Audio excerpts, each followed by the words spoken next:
very much. First of all, I would like to thank Tatiana for inviting me here.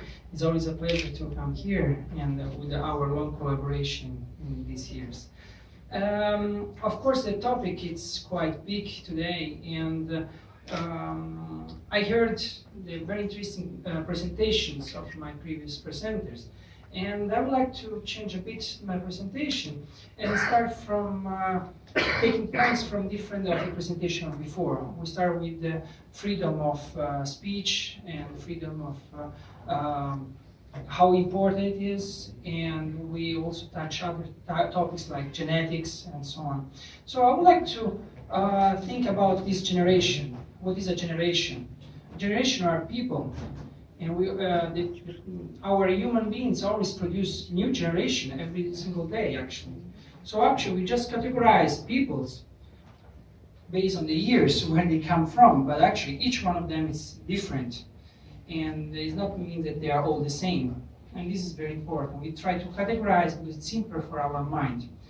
But I would like to start from one point. If we then categorize this as people, as a single person. We have the grandfather, then we have the great-grandfather, we have the father, the son, then the kids, the nephews, and so on. So let's try to think about this and try to think about genetics. Lately, we are discussing now if we should change or not the genes. But actually, our DNA is very adaptable. That's connected with the other presentation. Adapts and open and close areas of DNA and adapt to the situation they have. So maybe we don't need more genes. Some animals have less genes than us, and they function very well. And we have less genes than other animals as well. So maybe it's how we use these genes. And that's the personalized medicine. This is all the new frontier of medical activity to understand how it's opening up and closing down parts of this DNA. And they found out something very special, that, for example, if the mother during pregnancy is on a diet, the son will have a high chance to become obese. Isn't that weird? Maybe during the pregnancy, the baby was suffering from hunger. So came so much through this that in later life he tried to collect everything and eat and become obese because he felt that he needed.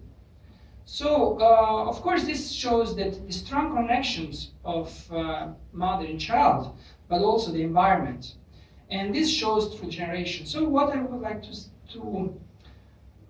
describe is, if we think we had the great wars and we have people, for us were fathers, or they were grandfathers, or maybe grand-grandfathers, but they describe always as a great hunger.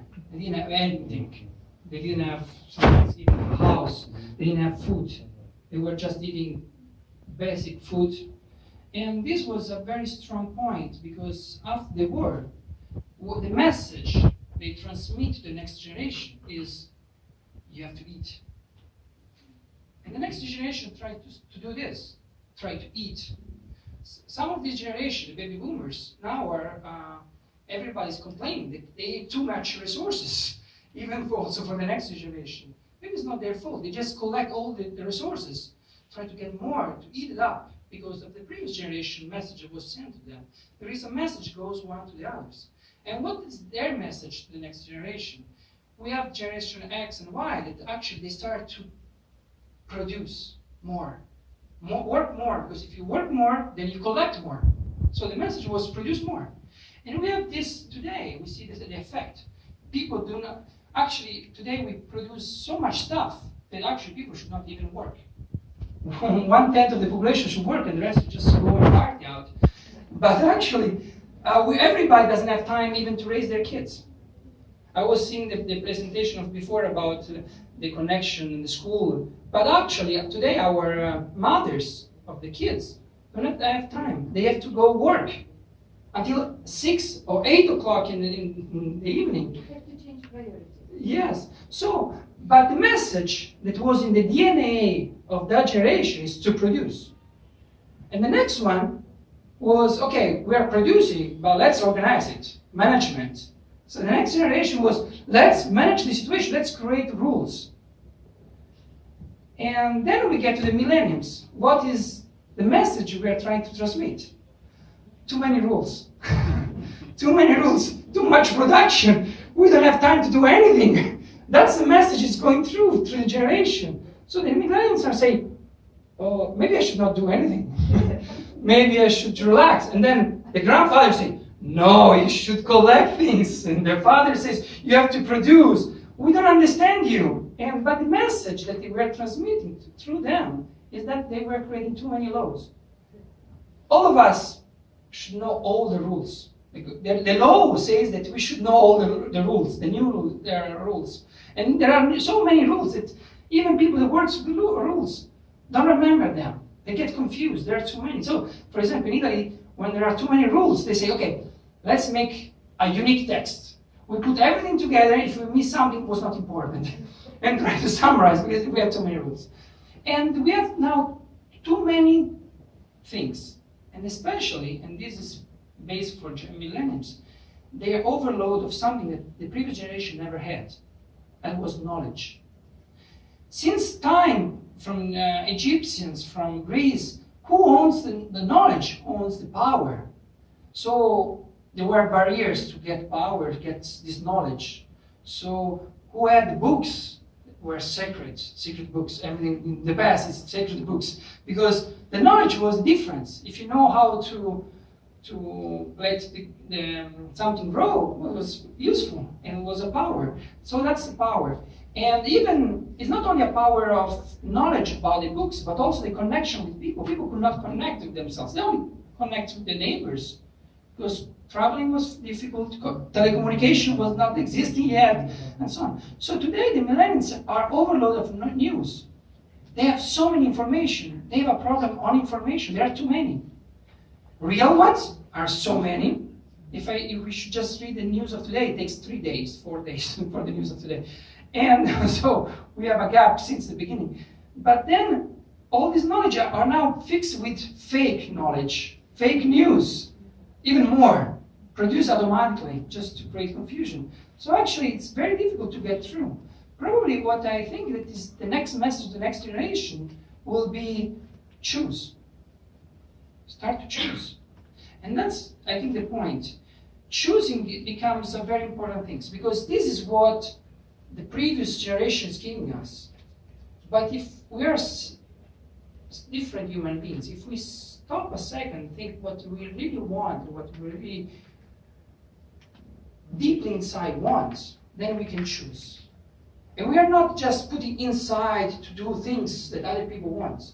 When you see people making mathematics too, or remembering all the flags, especially the flags in the countries, that are changing every day. There is a war today, flags change, then there is unification of countries like Europe, so flags change. So what's the meaning? Are we just putting information there, or we're teaching them how to think? I see when Socrates was there, everybody took the picture, but are we actually teaching them how to think? Because thinking and ideas, how an idea is created? An idea is created by empty space. When you don't have anything in your mind, then comes the idea. You experience that because you're working every day, all day, like everybody, to the production system. But when you go on vacation, you get ideas. Why? Because it's empty. So the brain fills up the emptiness. Like the body fills up the wounds. When there is a wound, it covers with the scar. Fills up. And the mind, when you have freedom, then imagine things. So millennials, they will not have a job. They will not have a job because the system of today doesn't require them to have a job. Because we can produce ourselves. And if we, because you already optimize the system, and if we put machines and robots, then nobody should work actually at the end. And but say, okay, well, I will communicate. There are too many communications. We don't need it. It's already too overcrowded. It's too many of everything. So what they should do to empty their minds and start to be creative, to think, to get ideas. And to get ideas, less overstructure you have, less knowledge you have, higher is the chance you will be creative. So maybe all the complaints about the millennials that they are lazy, they don't do anything there, they are just experiencing the otium of the Latins, not doing anything but thinking and be creative. So, and that's what, that's what they are going through, and what the system is actually requesting them. They are requesting to become entrepreneurs, to create an idea, right?